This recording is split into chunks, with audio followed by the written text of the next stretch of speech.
In a city built on jazz, history, and hope, darkness crept in where peace once breathed easily. A tech prodigy beaten on a rooftop. Lovers gunned down in parked cars. Workers crushed on the highway. And women strangled, burned, and buried by those they once trusted. Decades later, their killers sit behind bars, life sentences stacked like gravestones, yet the dead never return, and their silence still lingers through the city's night air. Baltimore. And this is Inside Baltimore's most notorious black killers, shocking murders, and true crime cases. Welcome back to Justice Reversed, where real crimes meet real justice. Number 1. Jason Dean Billingsley. In Baltimore, a city that prides itself on innovation and resilience, one act of violence exposed the fragile line between promise and peril. Pava Lapierre, a 26-year-old tech CEO celebrated for her community vision and her place on Forbes' 30 Under 30 list, was found dead on the rooftop of her Mount Vernon apartment building in September 2023. The discovery sent shockwaves through Maryland. She had been beaten and strangled. Investigators soon identified the suspect. 33-year-old Jason Dean Billingsley, a convicted felon and registered sex offender who, despite a record of violent crimes, had been released on mandatory supervision less than a year earlier. Just 5 days before Lapierre's death, Billingsley had attacked a Baltimore couple, April Hurley and Jonte Gilmore, in their West Baltimore apartment. Disguised as a maintenance worker, he forced his way inside, tied them up with duct tape, raped Hurley, slit her throat, and set both victims on fire. They survived, but barely. Authorities later admitted they chose not to issue a public alert after that attack, believing it was a targeted assault and fearing the suspect might flee. That decision would prove fatal. On the night of September 22, surveillance video captured Lapierre entering her building, followed closely by Billingsley. Believing he was another resident, she held the door open. Minutes later, both entered the elevator. She was never seen alive again. Her body was found 2 days later. Forensic teams recovered a brick and several of her teeth near her body, consistent with blunt force trauma. Police quickly confirmed the same suspect was wanted for the earlier attempted murders. A statewide manhunt began. Flyers described Billingsley as armed and extremely dangerous. His own mother pleaded on television. "I told him to turn himself in because they're going to kill him." He was captured 3 days later at a train station in Bowie, Maryland. Billingsley pleaded guilty to first-degree murder, rape, and arson. In August 2024, he was sentenced to multiple life terms, 1 for killing Lapierre, 2 more for the attack on Hurley and Gilmore. The judge ordered the sentences to run consecutively. During sentencing, he said quietly, "I hold myself accountable. I'm very remorseful." Lapierre's father rejected the apology. He doesn't understand remorse. This wasn't one crime, it was a choice repeated. The murder ignited national outrage. Baltimore's mayor condemned the early release system that had freed a man convicted of attempted rape after serving only 9 years of a 30-year sentence.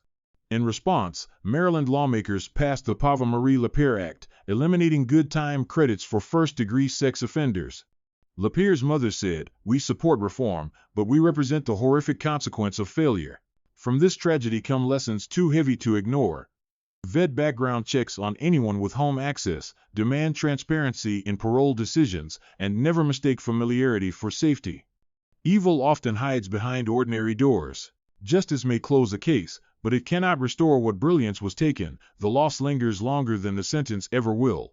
Before moving on, if this truth hits you, press hype, stand with the forgotten, amplify justice, and make sure silence never buries the voices of the lost. Number 2. Lisa Leah. On a quiet Wednesday afternoon, the Baltimore Beltway became a scene of chaos and irreversible loss. At around 12:40 p.m. on the 22nd of March 2023, traffic cameras captured a 2017 Acura, driven by 54-year-old Lisa Adriana Leah of Randallstown, speeding through the inner loop of I-695 near Security Boulevard. Traveling beside her was a Volkswagen driven by 20-year-old Malaki Brown. Investigators later found that both vehicles were moving at more than 120 miles per hour, over twice the posted speed limit in the construction zone. Moments later, Leah's Acura clipped the front corner of Brown's car, spun out of control, and shot between 2 concrete Jersey walls. What happened next was catastrophic.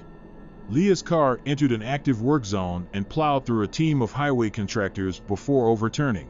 6 workers, Rolando Ruiz, Carlos Villatoro Escobar, Jose Escobar, Malon Simmons II, Malon Simmons III, and Sybil DiMaggio, were killed instantly. First responders described a scene of wreckage that stretched across several lanes. Maryland State Police began an extensive investigation, joined by the NTSB and the Baltimore County State's Attorney's Office. Leah was hospitalized with severe injuries. Brown walked away unharmed. Toxicology reports later revealed Leah had oxycodone, other prescription medications, and THC from medical cannabis in her system. She claimed to have suffered a seizure, but investigators found no evidence of a medical episode. The NTSB concluded driver impairment and excessive speed were the primary causes. For months, police struggled to locate Leah after she failed to appear for questioning. She eventually surrendered in June 2023 and was indicted on 28 charges, including 6 counts of manslaughter and driving under the influence of drugs. Prosecutors described her behavior as a reckless disregard for human life. Brown faced similar counts and later pled guilty to negligent manslaughter, receiving 18 months in prison. In November 2025, Leah appeared before a packed courtroom and pleaded guilty to 6 counts of negligent manslaughter. Dressed in dark clothes, her hands visibly scarred from the crash. Prosecutors recommended 24 years in prison, followed by probation and a lifetime driving ban. State's Attorney Scott Schellenberger told reporters, "Every victim deserves accountability. 6 lives were taken, and each deserves recognition in the sentence." Leah will remain under home detention until her final sentencing in early 2026. The tragedy ignited statewide grief and outrage. Maryland's Governor, Wes Moore, called it a wake-up call for road safety while families demanded reform. In response, lawmakers passed the Maryland Road Worker Protection Act, authorizing additional speed cameras in work zones and imposing heavier fines.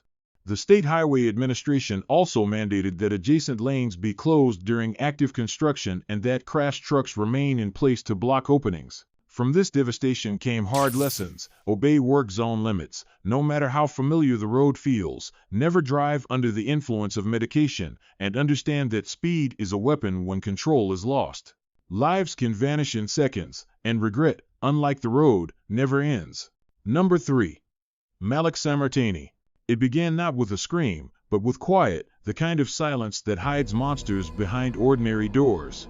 The story of Malik Samartaney, born Lawrence Banks in 1953, is one of violence spanning decades, reaching its cruelest chapter in May 2019 with the murder and dismemberment of his daughter, 43-year-old Dominique Foster. A mother of 6, Dominique had tried to reconnect with her father, unaware she was walking into the hands of a killer she once escaped as a child. Samartaney's violence had deep roots. In 1975, he threw his daughter through a glass door, leaving her bleeding and scarred. That same year, his wife was found decomposing in a closet. No one was charged. Years later, in 1991, he shot his friend, and then his own son. He served 11 years in prison, changed his name to Malik Samartaney, and claimed to have found peace. But his past would only resurface. By 2019, he was living near Dominique in northwest Baltimore. Their relationship had turned volatile again, fueled by his anger over her addiction and lifestyle. In a recorded phone rant, he said, "She's lucky I don't have a gun." Days later, Dominique was last seen entering his white van. On Mother's Day, police found a black trash bag dripping blood beside a dumpster. Inside were human remains, bound with cord, missing a head, hands, and feet. The tattoos told the truth: it was Dominique. Investigators linked the crime scene back to her father. Surveillance footage captured a man pushing a shopping cart along a wooded path, dragging one foot to blur the tracks. Cell phone data matched Samartaney's movements. When questioned, he claimed the scratches on his arms were from antifreeze. Police found bullets, counterfeit bills, and boots consistent with the footage, but no DNA or weapon tied him directly to the murder.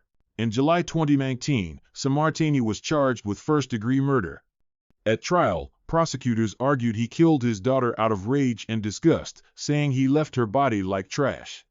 The defense countered that Dominique was caught in Baltimore's drug violence, pointing to potential gang involvement, but the jury rejected the claim. In October 2021, he was found guilty of second-degree murder and unauthorized disposal of a body. During sentencing in February 2022, Judge Jennifer Schiffer gave him the maximum, 41 years. Sammartaney, now 72, maintained innocence, saying, "I did not kill my daughter. I pray every night to find who did it." Dominique's husband, Willie Foster, said, "She knew if she died, it would be by her father." Her daughter's plea for the longest sentence echoed the pain of generations scarred by his violence. From this tragedy come solemn lessons. Family reconciliation without accountability invites danger, ignoring abuse lets history repeat, and no bond, however blood-tied, is stronger than the truth. In the end, Malik Samartaney was sentenced to life behind bars, but the peace his daughter sought remains forever unfinished. Number 4. Manzie Smith Jr. She came to church to serve her faith, unaware that death had walked in through the same unlocked door. On the 16th of November 2021, 69-year-old Evelyn Player unlocked the doors of the Southern Baptist Church in East Baltimore, just as she did every morning. Known for her kindness and tireless service, she arrived before sunrise to turn on the chapel lights and prepare for the day.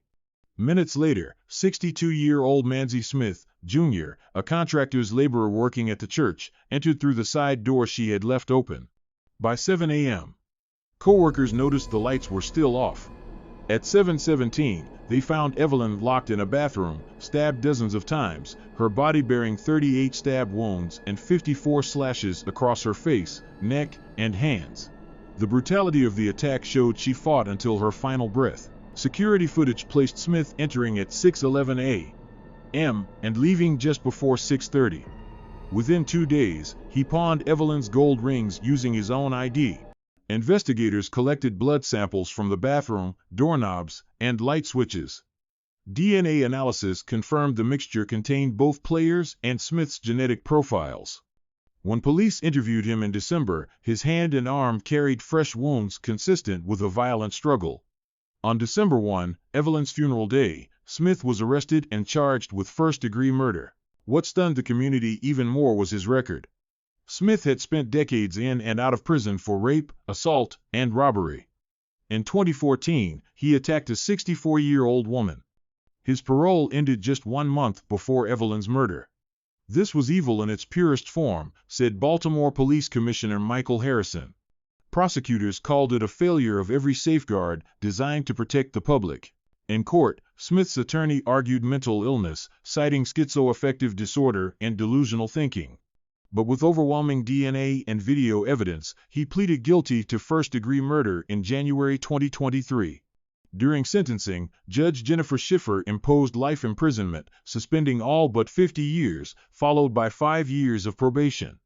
Smith, now 63, said softly, "I'm sorry for what I did, I pray for forgiveness." The judge replied, "Forgiveness cannot erase what was done in that sacred place." The city mourned deeply. Governor Larry Hogan called the case heartbreaking violence inside a house of worship. Mayor Brandon Scott said, "Evelyn Player was the soul of East Baltimore, a kind spirit whose light was stolen." Her daughter, Alethea Finch, asked through tears, "Who would hurt my mother, in God's house of all places?" The tragedy reignited debate about Maryland's parole system and the risks of releasing repeat violent offenders. From this loss emerge hard lessons. Safety cannot depend on sanctity. Systems that overlook recurring danger invite tragedy, and unchecked offenders rarely reform without accountability. Each reminder underscores that prevention, not reaction, is the truest form of justice. In the end, Evelyn Player's final act of faith became a warning that even sacred doors must guard against those who bring darkness inside. Number 5. Brandon Grimes. It began with a police hero murdered in cold blood, and years later, a scheme so elaborate it nearly rewrote justice itself. On the 9th of January 2007, Baltimore detective Troy Lamont Chesley Sr. was driving home after a late shift when he was ambushed in the 4500 block of Fairfax Road. He was off duty, but not unarmed. When the attacker opened fire, Chesley fought back, wounding his assailant before collapsing behind the wheel. Hours later, 22-year-old Brandon Grimes arrived at a nearby hospital with a gunshot wound to the leg. The bullet, investigators discovered, came from Chesley's service weapon. That single ballistic match tied Grimes to the detective's murder. In 2008, Grimes was convicted and sentenced to life in prison, plus 20 years. For the police department, the case closed with solemn relief. But the story did not end there. More than a decade later, in 2018, while serving his sentence at the North Branch Correctional Institution, Grimes began crafting a plan to undo his conviction. According to prosecutors, he befriended a woman online and convinced her that he had been wrongfully imprisoned. Together, they plotted to fabricate newly discovered evidence, a forged ballistic report, to claim he and Detective Chesley had been shot by the same unknown gunman. In recorded phone calls, Grimes boasted, "When I get this exoneration money, I'll make sure you don't work again." The woman described how she would alter the fake report, saying, "I could glue that down, Xerox it, white the edges, then do it again, no one will tell." In March 2024, Grimes filed a formal petition for writ of actual innocence with Baltimore City Circuit Court, attaching the counterfeit report. Prosecutors in the Conviction Integrity Unit immediately grew suspicious. The formatting was wrong, property numbers mismatched, and signatures didn't belong to any examiner in the Baltimore police lab. When investigators contacted the supposed authors, both denied ever writing the report. A joint task force confirmed the document was fake. A bold attempt to secure both freedom and more than $1.4 million in compensation from the state. On the 4th of November 2025, Brandon Grimes, now 40, was indicted on new charges: fabricating evidence, obstruction of justice, identity fraud, and attempted felony theft. If convicted, he could face up to 140 additional years behind bars. During a court hearing, prosecutors said the act was an insult to Detective Chesley's memory and a mockery of the justice system. State's Attorney Ivan Bates said it nearly undermined the credibility of every conviction we've ever secured. Detective Chesley's family declined to attend the indictment announcement. A relative said quietly, "We've suffered enough. He's trying to kill Troy twice, once with a gun, once with lies." From this case emerged stark warnings: false innocence claims can wound real victims again. Every justice system needs safeguards like forensic authentication, and no lie, no matter how clever, can outlast evidence grounded in truth. Deception may buy time, but truth, like a bullet's path, always finds its mark. Number 6. Christopher Tyson. 2 women, 1 city, and a single method of death, a pattern that left Baltimore terrified for weeks. In March 2021, Christopher Tyson, a 22-year-old Baltimore man, appeared unremarkable on the surface. But police would later learn that beneath his calm exterior was a violent impulse that took 2 lives in less than 7 days. His victims, 37-year-old Ashley Lambert and 21-year-old Danita Barrett, were both mothers. Both met him online. And both died the same way, strangled after an argument that began during what was meant to be a consensual encounter. The first murder happened on the 22nd of March 2021. Barrett, a mother of 2, was found unresponsive in her South Baltimore home by a relative. Detectives arrived at a grim scene, signs of a struggle, and, crucially, a cell phone left beside her body. The autopsy confirmed she had been strangled. When questioned later, Tyson told detectives he had met her for sex, that an argument erupted, and he put her in a chokehold until she passed out.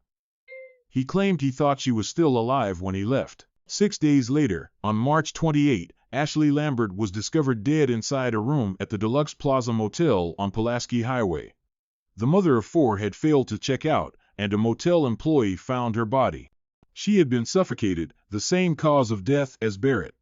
Surveillance footage showed her last moments, a man walking beside her into the room. That man was later identified as Christopher Tyson. Detectives traced him through a Dunkin' Donuts receipt found near the motel, using a Wells Fargo card number to confirm his identity.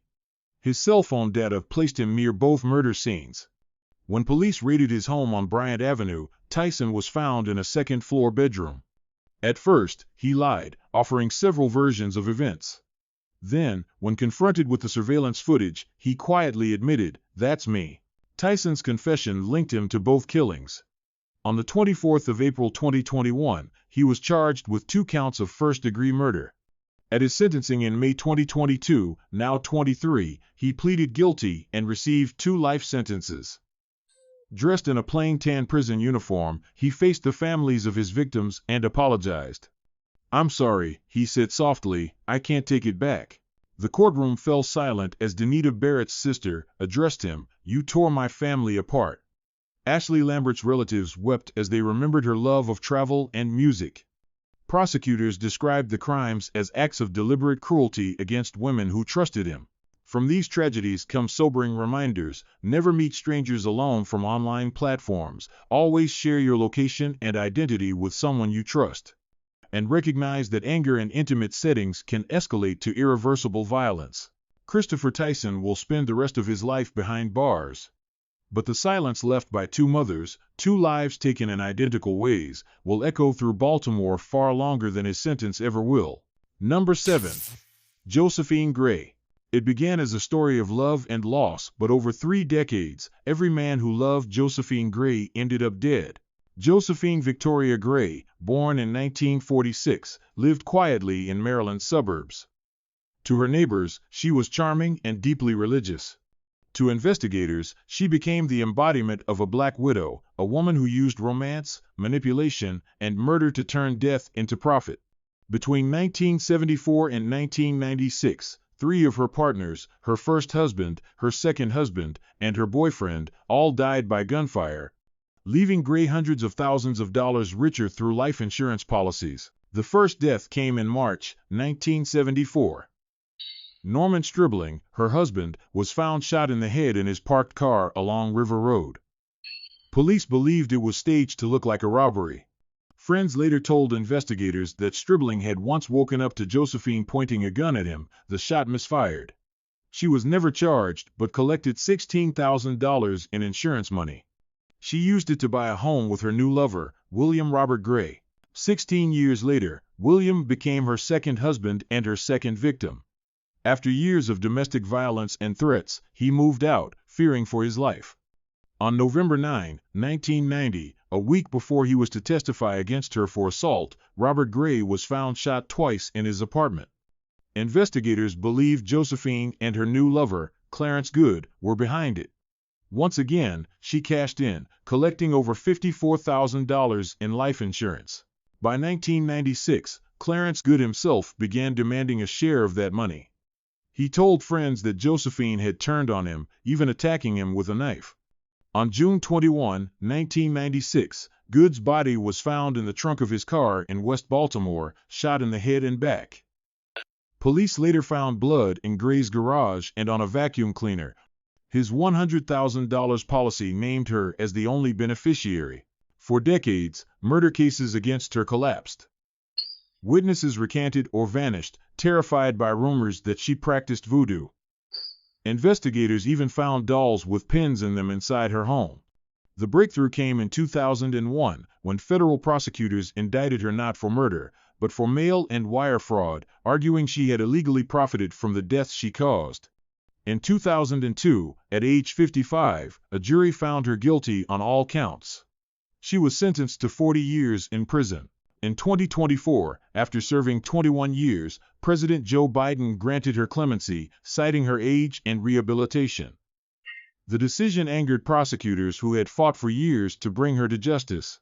The case left behind chilling lessons: greed disguised as love can destroy lives, fear can silence truth longer than guilt can hide, and justice, though delayed, often arrives through unexpected doors. Some people don't just marry for love, they marry for death, and the profit that follows. Number 8. William Campbell and Kenyon Waller. They prowled the streets in daylight, turning Baltimore's bus stops and college corners into hunting grounds. In the fall of 2012, 2 young men, William Justin Campbell, 25, and Kenyon Travis Waller, 21, terrorized Baltimore City and County in a string of kidnappings, rapes, and armed robberies that police later described as a crime spree driven by control and fear. Both were locals, both used the same car, and both targeted the same kind of victim: women walking alone near schools or transit lines. The pattern was chillingly consistent. Witnesses described a beige or gold Ford Explorer, and victims recalled the same black handgun. On the 25th of September 2012, a woman got off an MTA bus in Catonsville. Campbell approached, aimed the gun at her, and forced her into his SUV. He drove her to a secluded corner near Fern Valley Circle, assaulted her, and stole her ID and camera before letting her go. Terrified, she didn't report the assault until that evening. A week later, on October 1, Campbell struck again, this time with Waller. At 12:40 p.m., a community college student waited for her bus at the same intersection. The Ford Explorer pulled up, and before she could react, she was forced inside. Campbell drove while Waller held a gun in the back seat.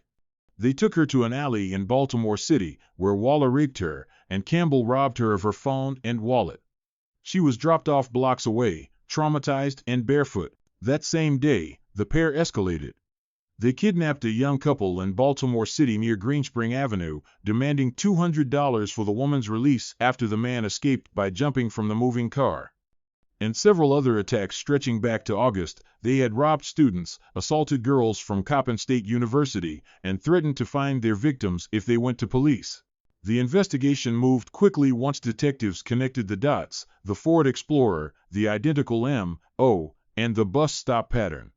A partial license plate from a witness led police to the car's owner, tied to one of the suspects. By 11:30 p.m. that same night, officers surrounded a home in northwest Baltimore and arrested both men without incident. Victims later identified Campbell and Waller in photo lineups. Detectives uncovered evidence linking them to at least 11 attacks, though authorities feared there were more. "These are two extremely dangerous people," said Baltimore County Police Chief James Johnson. Commissioner Anthony Batts added, "It brings outrage because these were young women, assaulted while simply trying to get to school." Both suspects faced multiple counts of rape, kidnapping, and armed robbery. Prosecutors said that if convicted, each could serve life in prison. The case left Baltimore shaken and vigilant.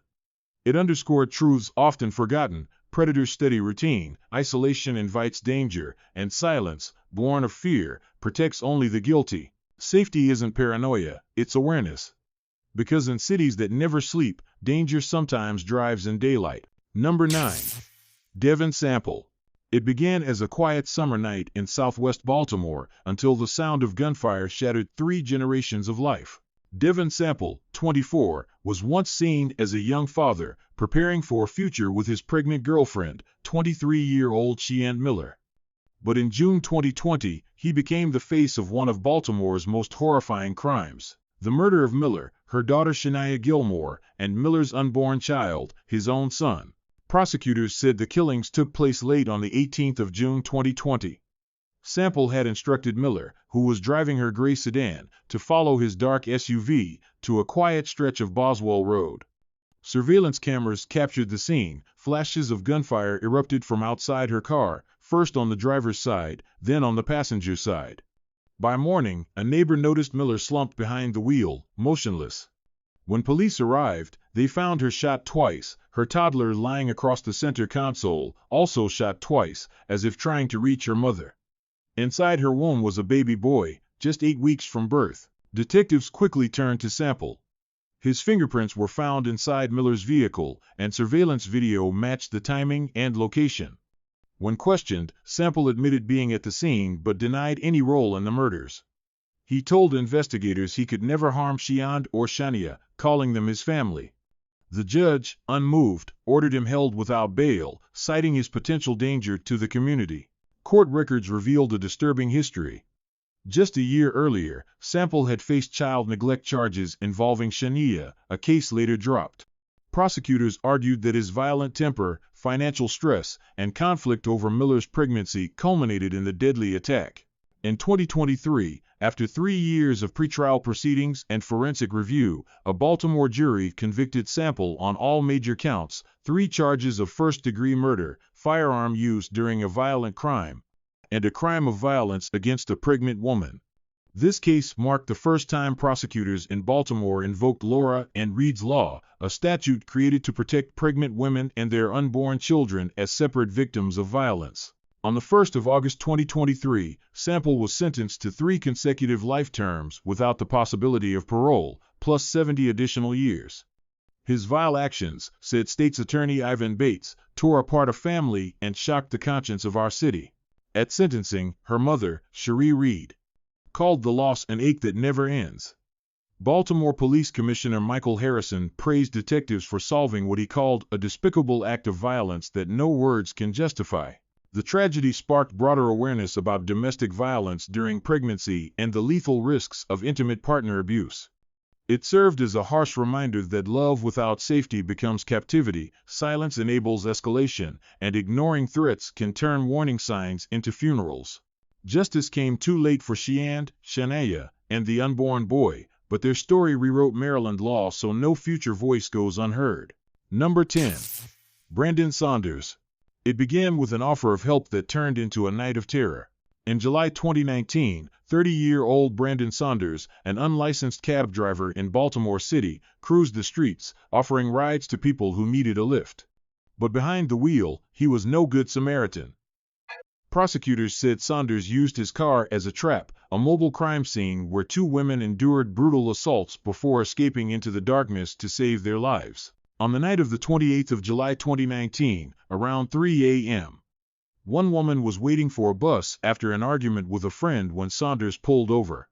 He seemed harmless enough and offered to drive her to her father's home. But instead of heading toward her destination, he veered into a deserted parking lot behind Loch Raven High School in Baltimore County. When she realized he was going the wrong way, panic set in.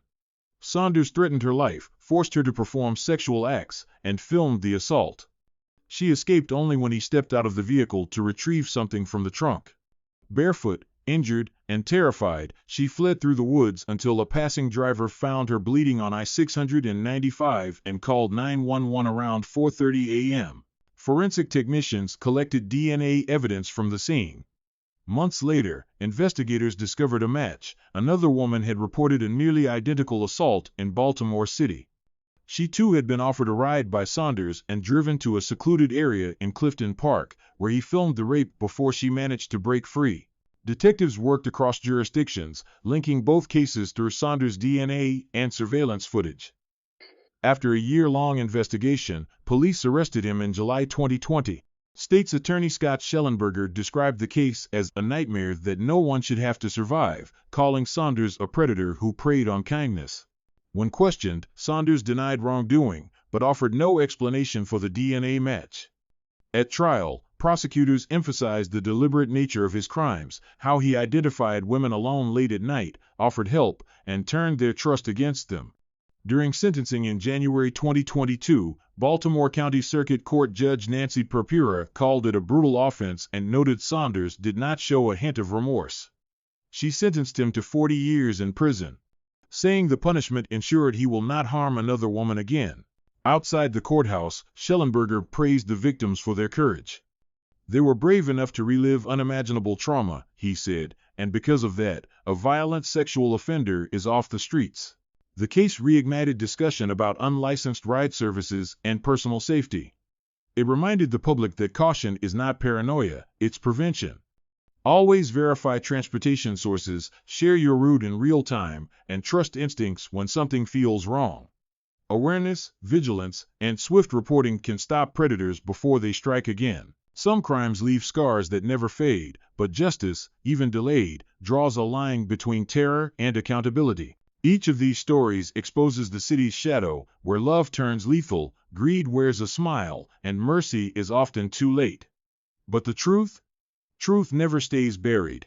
If you're drawn to uncovering what lies beneath justice, subscribe to Justice Reversed and turn on the notification bell, because the next case may be darker, stranger, and closer than you think. Stay aware. Stay alive. And remember, in Baltimore, silence protects the killer, but awareness saves the next victim.